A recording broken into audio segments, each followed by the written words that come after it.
بعد تهديدات نادي الزمالك بالانسحاب من مسابقة الدوري احتجاجا على أحداث مباراته أمام مصر المقاصة، وبعد إعلان رابطة الوايت نايتس بنيتها للاعتصام أمام اتحاد الكرة،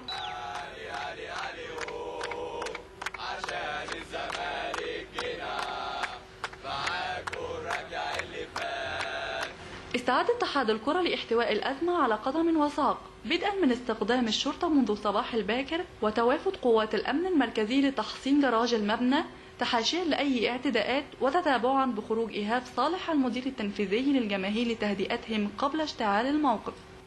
محمد حسام وعبد الرؤوف عبد العزيز لغايه عبد الحميد رضوان لما ضرب عمرو فهيم بالبنيه، لغايه ادري عبد العظيم، لغايه محمود ياسر محمود، وتزال المسلسل ويزال المسلسل مستمر. كاس مصر لما كان بيلعب حرس الجون اللي جه فيه ده مش بيلم ب 3 كيلو، قصدي اوفسايد ب 3 كيلو.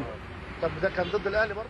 ولم تتراجع تنديدات مشجعي الزمالك الا بعد تدخل الشرطه واقناعهم لهم بالاكتفاء بهذا القدر. حاجه اساسيه ان الزمالك اتظلم، بس مش نادي الزمالك الوحيد اللي اتظلم، نوادي كتير اتظلمت. احنا ما بنتكلمش دلوقتي يا جماعه على ماتش ولا كوره ولا جون وبيلن، لا مش مشكله، اخطاء تحكيميه موجوده خلاص. تعمد اخطاء تحكيميه برده مش موجوده، بس هنعديها مش مشكله. احنا بنتكلم دلوقتي على اتحاد كوره فاسد كله، اتحاد كوره يعني بجميع لجانه بجميع رجالاته بجميع، ما فيش واحد فيهم مش فاسد يا جماعه.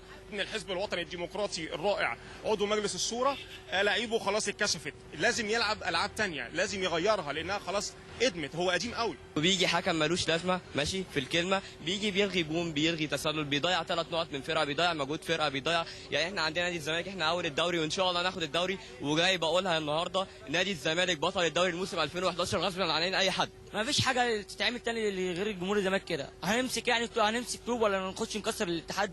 ما فيش حاجه هتعمل، ما فيش حاجه هنعملها كده. يعني هنعمل لهم ايه تاني غير كده؟ جمهور الزمالك لازم يروح دمه محروق من الحكام. بنطالب بس ان ده ما يتكررش تاني لو سمحت، مش عايزين ظلم تاني، بس هو ده اللي احنا بنطالبه. عايزين يعني اتحاد الكوره ده يبقى لو في ناس فاسده تمشي وربنا يسهل، بس ان شاء الله يعني المره الجايه مش هتعدي على خير. احنا بنتكلم اهو مش هتعدي على خير، المره الجايه ربنا يستر، وبناء على تعليمات الشرطه فخلينا اتحاد الكوره يخلي باله، ممكن نيجي الساعه 2 بالليل. وحول موقف اتحاد الكرة إزاء هذه الاعتصامات تحدث عزمي مجاهد المتحدث الإعلامي باسم الاتحاد. الزمالك انت عارفه قاب قوسين او ادنى يعني في منافسه على الدوري، لكن في اخطاء حصلت في مباراه مصر المقاصه، ما حدش ينكر ان في اخطاء حصلت، وبالتالي تحول الحكم للتحقيق وتقديم تقرير في خلال 48 ساعه لمجلس الاداره. بعد جماهير الزمالك جم وقفوا، وطبعا من حقهم ان هم يعلنوا غضبهم، لكن اللي انا عايز اقوله ان في اجراءات بتتم، وان شاء الله يعني خلال 48 ساعه تعرفوا القرارات ايه. لكن الاخطاء وارده برضو يعني، خدي بالك يعني، بس مش الاخطاء اللي هي الفجه دي. اعاده المباراه مره اخرى؟ لا انا شايف صعب.